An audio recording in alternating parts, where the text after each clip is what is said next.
तो hello everyone, welcome to your study classes. दोस्तों, यदि आप सभी को 22 फरवरी को हिंदी का पेपर देने जाना है तो आज की इस वीडियो से आप सभी को 70 में 65 नंबर बिल्कुल पक्का होने वाला है। देख सकते हैं कि आज की इस वीडियो में हम मॉडल पेपर 2023-24 वाला फुल सॉल्यूशन के साथ बात करने वाला है। जो बोर्ड ने जारी किया था मॉडल पेपर, उसको आज की इस वीडियो में फुल सॉल्यूशन के साथ बात करने वाला है, क्योंकि इस मॉडल पेपर से आप सभी को बोर्ड एग्जाम के पेपर में काफी देखने को मिलेगा।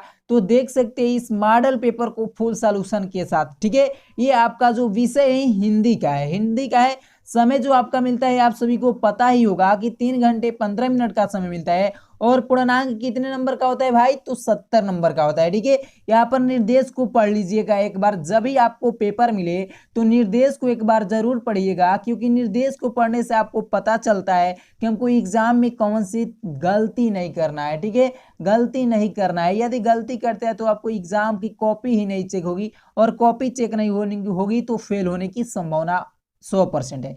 तो यहाँ पर देख सकते हैं कि निर्देश में जो आपका पहला है कि प्रारंभ के 15 मिनट परीक्षार्थियों को प्रश्न पत्र पढ़ने के लिए निर्धारित है। देखिए भाई, जो यहाँ पर 3 घंटे 15 मिनट मिला है, इसमें जो आपको ये 15 मिनट मिला है, इस 15 मिनट क्यों मिला है? आपको प्रश्न पत्र पढ़ने के लिए मिला है। अब बात करते हैं 2 नंबर निर्देश में कि प्रश्न पत्र 2 खंड अ तथा ब में विभाजित है। देखिए, जो आपका प्रश्न पत्र मिलेगा यानी पेपर जो मिलेगा वो 2 खंडों में विभाजित रहेगा, खंड अ और खंड ब में। जो खंड अ रहेगा उसमें बहुविकल्पी प्रश्न रहेंगे। चलिए आगे इसी में बताया जाएगा। देख सकते हैं कि प्रश्न पत्र के खंड अ में बहुविकल्पी प्रश्न है। ठीक है, खंड अ में क्या है? बहुविकल्पी प्रश्न है, और जिसमें सही विकल्प का चयन करके OMR सीट पर आपको क्या करना है? नीले अथवा काले बॉल पॉइंट पेन से सही विकल्प वाले गोले को क्या करना है? पूर्ण रूप से काला करना है। ठीक है, आपको OMR सीट पर इन सभी बहुविकल्पी प्रश्नों को फिलअप करना है। अब बात करते हैं आगे हम 4 नंबर निर्देश पर कि खंड अ में बहुविकल्पी प्रश्न हेतु प्रत्येक प्रश्न के लिए 1 अंक निर्धारित है। देखिए, आपको प्रश्न पत्र में खंड अ में 20 बहुविकल्पी रहेगा। ठीक है, कितने बहुविकल्पी? 20 रहेगा, और जो 20 रहेगा वो प्रत्येक एक एक नंबर का, यानी 20 बहुविकल्पी 20 नंबर का। अब बात करते हैं आगे कि OMR सीट पर उत्तर अंकित किए जाने के पश्चात, यानी कह रहा है कि OMR सीट पर आप बहुविकल्पी जो आप फिलअप कर दिए है उसके बाद आपको क्या नहीं करना है? उसे काट पीट नहीं करना है। ठीक है, इरेजर एवं व्हाइटनर आदि का प्रयोग आपको बिल्कुल भी नहीं करना है। अब आगे देख सकते हैं यहाँ पर लिखा गया प्रत्येक प्रश्न के सम्मुख उनके निर्धारित अंक दिए गए। जो भी प्रश्न है उसके सामने अंक आपको निर्धारित कर दिए गए कि ये आप 100% सही करेंगे तो आपको 100% इतना नंबर मिल जाएगा। ठीक है, चलिए हम बात करते हैं सबसे पहले खंड अ पर। ये आपका बहुविकल्पी प्रश्न है खंड अ। ठीक है, खंड अ, ये आपको बहुविकल्पी प्रश्न कितने नंबर का होता है? तो 20 नंबर का होता है। देखिए, यहाँ पर प्रश्न 1 नंबर का आ रहा है कि बाबू गुलाब राय किस युग के लेखक है? बाबू गुलाब राय किस युग के लेखक है? विकल्प नंबर पहला है भारतेंदी युग, द्विवेदी युग, शुक्ल युग, शुक्लांतर युग। ठीक है, तो बाबू गुलाब राय किस युग के लेखक है? तो शुक्ल युग के लेखक है। किस युग के लेखक है भाई? तो शुक्ल युग के, यानी सी ऑप्शन सही हो गया। तो आपको क्या करना है? OMR सीट पर जो सी नंबर विकल्प है उसको आपको क्या करना है भाई? तो काला करना है। ठीक है, इतना समझ में आ गया। अब बात करते हैं अगला प्रश्न आपका कौन नंबर है? 2 नंबर है कि चिंतामणि किस विधा की रचना है? चिंतामणि किस विधा की रचना है? निबंध, कविता, नाटक, कहानी। तो चिंतामणि कहा निबंध विधा की रचना है। आपका जो विकल्प होगा वो फर्स्ट नंबर राइट हो जाएगा, यानी निबंध विधा की रचना है कौन सी? चिंतामणि। ठीक है, अब बात करते हैं 3 नंबर प्रश्न पर। जो आपका 3 नंबर प्रश्न है कि गबन, गबन किसकी रचना है? गबन किसकी रचना है? मुंशी प्रेमचंद्र, जयशंकर प्रसाद निराला, हरि कृष्ण प्रेमी। तो देखिए, गबन किसकी रचना है? तो ये आपका पहला विकल्प सत्य हो जाएगा। मुंशी प्रेमचंद्र जी की जो रचना है वो गबन है। गबन किसकी रचना है? तो मुंशी प्रेमचंद्र जी की। अब बात करते हैं अगला प्रश्न 4 नंबर में कि शुक्ल युग की समयावधि है, समयावधि है शुक्ल युग की समयावधि क्या है? 1936 से 43 तक कि 1938 से लेकर 1938 तक, तो 1900 से 1918 तक की उपरोक्त में से कोई नहीं। तो देखिए, जो शुक्ल युग की समयावधि होती है 1919 से 1938 ईस्वी तक होती है, यानी जो आपका ऑप्शन जो है बी नंबर राइट हो जाएगा। अब बात करते हैं हम अगला प्रश्न 5 नंबर पर कि नीड़ का निर्माण फिर किस विधा की रचना है? नीड़ का निर्माण फिर किस विधा की रचना है? जीवनी विधा की रचना है, आत्मकथा, साक्षात्कार या भेंटवार्ता या रेखाचित्र। तो देखिए, नीड़ का निर्माण फिर किस विधा की रचना है? तो ये आत्मकथा की रचना है, आत्मकथा विधा की रचना है, यानी जो ऑप्शन हो जाएगा बी नंबर राइट हो जाएगा। अब बात करते हैं अगला प्रश्न 6 नंबर पर कि प्रिय प्रवास किस युग की रचना है। प्रिय प्रवास किस युग की रचना है, विकल्प देख सकते हैं, जो आपका विकल्प के अनुसार आपको बताना है। प्रिय प्रवास किस विधा की रचना है, तो भाई देखिए यहाँ पर पहला विकल्प आपका द्विवेदी युग है, दूसरा का है भारतेंदु युग, तीसरा है प्रगतिवाद और छायावाद युग। तो देखिए जो प्रिय प्रवास रचना है वो द्विवेदी युग, क्या है, द्विवेदी युग, यानी ए ऑप्शन जो होगा राइट हो जाएगा, द्विवेदी युग। अब हम बात करते हैं प्रश्न नंबर 7 पर कि मधुशाला किसकी रचना है। मधुशाला किसकी रचना है, रामधारी सिंह दिनकर जी की, हरिऔध जी की, हरिवंश राय बच्चन जी की सुमित्रा नंदन पंत जी की। तो देखिए मधुशाला जो रचना है वो हरिवंश राय बच्चन जी की है, तो हरिवंश राय बच्चन सी ऑप्शन पर है, यानी जो सी ऑप्शन होगा राइट आंसर हो जाएगा, मधुशाला हरिवंश राय बच्चन जी की रचना है। अब हम बात करते हैं अगला प्रश्न 8 नंबर पर। 8 नंबर प्रश्न है कि भारत भारती किसकी रचना है।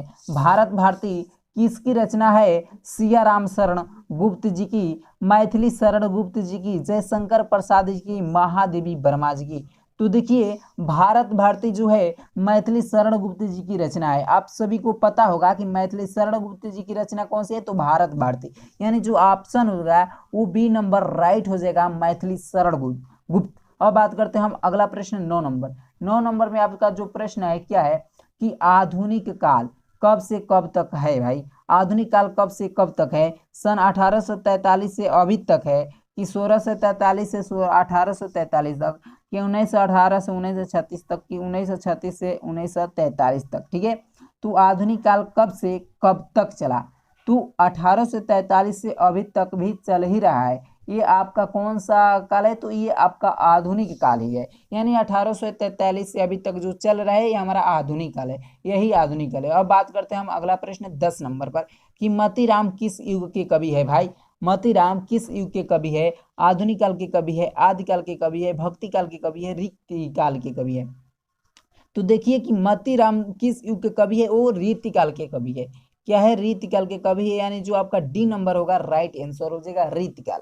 अब हम बात करते हैं अगला प्रश्न 11 नंबर है कि हास्य रस का अस्थाई भाव क्या होता है। ये तो आप सभी को पता होगा कि हास्य रस का अस्थाई भाव क्या होता है, तो हास्य रस का अस्थाई भाव हास होता है। क्या होता है भाई, तो हास होता है, यानी शोक है, रति है, हास है, निर्वेद है।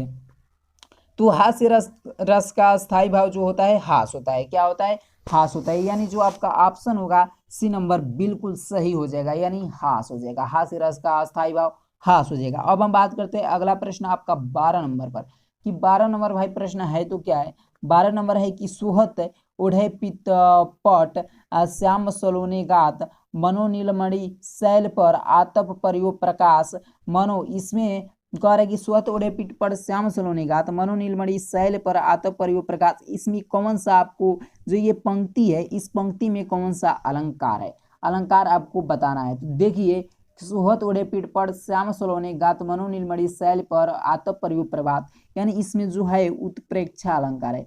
क्या है भाई, उत्प्रेक्षा अलंकार है। इसका जो ऑप्शन हो जाएगा बिल्कुल बी राइट आंसर हो जाएगा, उत्प्रेक्षा अलंकार। हम अब बात करते हैं अगला प्रश्न जो आपका 13 नंबर है कि रोला छंद में कुल कितने चरण होते हैं। रोला छंद में कुल कितने चरण होते हैं, आप सभी को पता होगा कि रोला छंद में जो चरण होते हैं वो 4 चरण होते हैं। कितने चरण होते हैं भाई, तो 4 चरण होते हैं।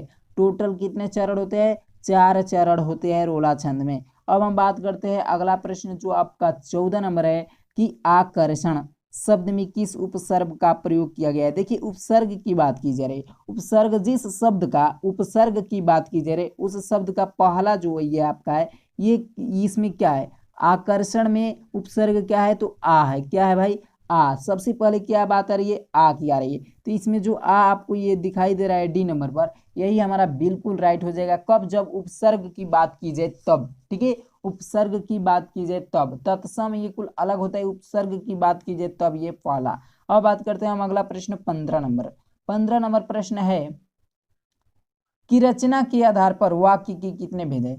रचना के आधार पर वाक्य के कितने भेद है भाई, 2 है, 5 है, 6 है, 3 है। तो देखिए रचना के आधार पर वाक्य के 3 भेद होते हैं। कितने होते हैं, रचना के आधार पर वाक्य के 3 भेद होते हैं। कितने भेद होते हैं भाई? तो 3 भेद होते हैं रचना के आकार पर यानी आधार पर। अब बात हम करते हैं अगला प्रश्न 16 नंबर कि पीताम्बर में कौन सा समास है? पीताम्बर में कौन सा समास है? कर्मधारय समास, द्वंद्व समास, बहुव्रीहि समास, तत्पुरुष समास। तो इसी प्रकार पता चलता है कि पीताम्बर में कौन सा समास है? तो बहुव्रीहि समास है, यानी इसका सी नंबर बिल्कुल राइट आंसर हो जाएगा। और बात करते हैं 17 नंबर पर का आंसू का तत्सम रूप क्या है? आंसू का तत्सम रूप क्या है? तो विकल्प देखिए और जवाब दीजिए भाई कि आंसू का तत्सम रूप क्या है। तो यहाँ पर देखिए आपको दिखाई देता होगा कि आंसू है, अंशु है, रोना है, आंख है। तो देखिए आंसू का क्या कहा था? तत्सम रूप कहा था अश्रु हो जाएगा। क्या हो जाएगा? अश्रु हो जाएगा, यानी पहला विकल्प इसका राइट आंसर हो जाएगा। अब प्रश्न नंबर 18 पर बात करते हैं कर्तृवाच्य। कर्तृवाच्य में किसकी प्रधानता होती है भाई? कर्तृवाच्य में किसकी प्रधानता होती है? तो कर्तृवाच्य में कर्ता की प्रधानता होती है। किसकी प्रधानता होती है? कर्ता की प्रधानता होती है। कहाँ पर है कर्ता? तो ये कर्म की प्रधानता है, ये कर्ता की प्रधानता है, ये भाव की प्रधानता है। तो देखिए कर्तृवाच्य में कर्ता की प्रधानता होती है, यानी ये आपका जो विकल्प नंबर ए होगा राइट आंसर हो जाएगा। अब बात करते हैं अगला प्रश्न जो आपका 19 नंबर है कि ताभ्य शब्द में वचन एवं विभक्ति है। तो देखिए ताभ्य शब्द में जो है चतुर्थी विभक्ति एक वचन है। क्या है? चतुर्थी विभक्ति एक वचन, यानी डी नंबर बिल्कुल राइट आंसर है। अब बात करते हैं अगला प्रश्न इस खंड अ का अंतिम प्रश्न 20 नंबर बहुविकल्पीय अंतिम प्रश्न है कि निम्नलिखित में से सर्वनाम क्या है? सर्वनाम क्या है? यानी या इंग्लिश में बात की जाए तो प्रोनाउन। प्रोनाउन आप सब बता सकते हैं, हिंदी में प्रोनाउन को सर्वनाम कहते हैं। यहाँ पर देखिए मनुष्य, ये बचपन, इनमें से कोई नहीं। वह ये आपका ही हो जाएगा, यानी जो ही सी इट होता है वो हमारा क्या होता है? प्रोनाउन होता है इंग्लिश में, यानी सर्वनाम क्या हो जाएगा? तो वह हो जाएगा। क्या हो जाएगा? सर्वनाम वह हो जाएगा। दोस्तों इस वीडियो में सिर्फ खंड अ को ही मैंने सॉल्यूशन कराया। अगली वीडियो जो आएगी वो बात करेंगे कि किस प्रकार आपको बोर्ड एग्जाम में कॉपी को लिखना है, उसमें सभी को इस प्रकार इसको सॉल्यूशन के साथ बताया जाएगा। तो आज की इस वीडियो में इतना ही। दोस्तों अगर इस चैनल पर नए हो तो प्लीज चैनल को सब्सक्राइब कर लो और साथ ही साथ बेल आइकन की घंटी को भी हिट कर लेना है, ठीक है। तो आज की इस वीडियो में तब तक के लिए जय हिंद जय भारत।